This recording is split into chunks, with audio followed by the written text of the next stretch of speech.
In this video, we're going to look at measures of relative standing, and the first measure of relative standing that we are going to look at is a z-score. So a z-score is also called a standardized value. This is the number of standard deviations that a data value is above or below the mean. So a positive value will indicate that it is above the mean, it's larger than the mean, and a negative value will indicate that it's smaller than the mean. To calculate a z-score, we are going to take the data value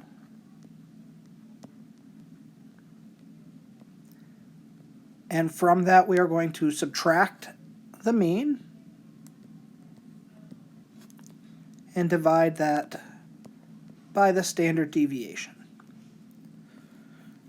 So if the data value is larger than the mean, when you take the data value minus the mean, you'll have a positive number on top.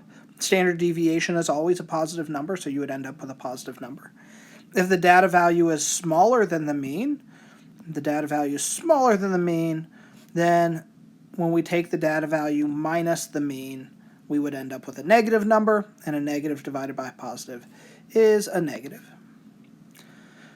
All right, so let's determine some z-scores. So let's determine the z-score for a game with a 31-point difference and also a z-score for a game with a 10-point difference using this data set. We previously found that the mean x bar for this data set was 18, and we found the standard deviation for this sample was 7.79. You can look back to a couple of videos ago. We found that mean and that standard deviation in a few of our previous videos. There's our standard deviation that we found there. So if we want to find the z-score for a 31-point difference, that z-score is going to be 31 minus 18 divided by 7.79. So 31 minus 18 divided by 7.79 will give us a z-score of 1.67.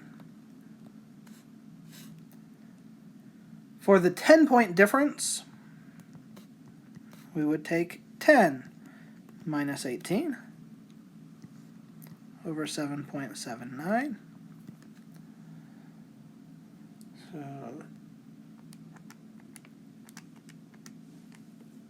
if we do that, we'll get a z-score of negative 1.03. So that's how we calculate z-scores. Z-scores, we can use these to identify whether or not a data value is usual or unusual in the same way that we would have previously. So here, usual values will have z-scores that are somewhere between -2 and +2. This would indicate that it is no more than 2 standard deviations below the mean. So the -2 is 2 standard deviations below the mean, and it's no more than 2 standard deviations above the mean. So our unusual values will have a z-score that's less than -2, or a z-score that is greater than +2.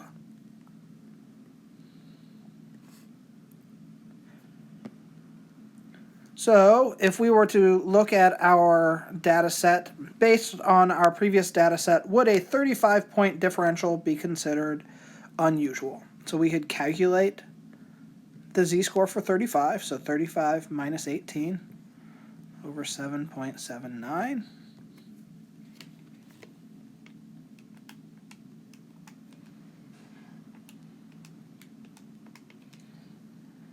And we get a z-score of 2.18.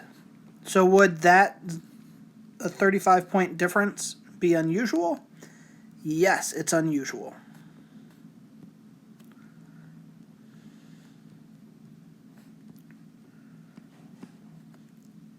It's unusual because our z-score here is more than 2. We are more than 2 standard deviations away from the mean. Would 7 be considered unusual? Here we have 7 minus 18 over 7.79.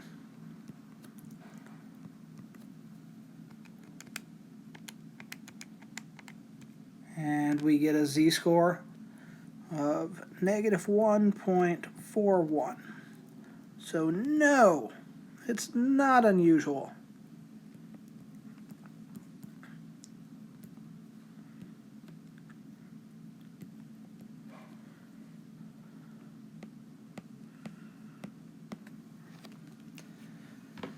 So that is z-scores and how we can use z-scores to identify whether or not something is usual or unusual. In our next video, we will take a look at percentiles. We'll see you there.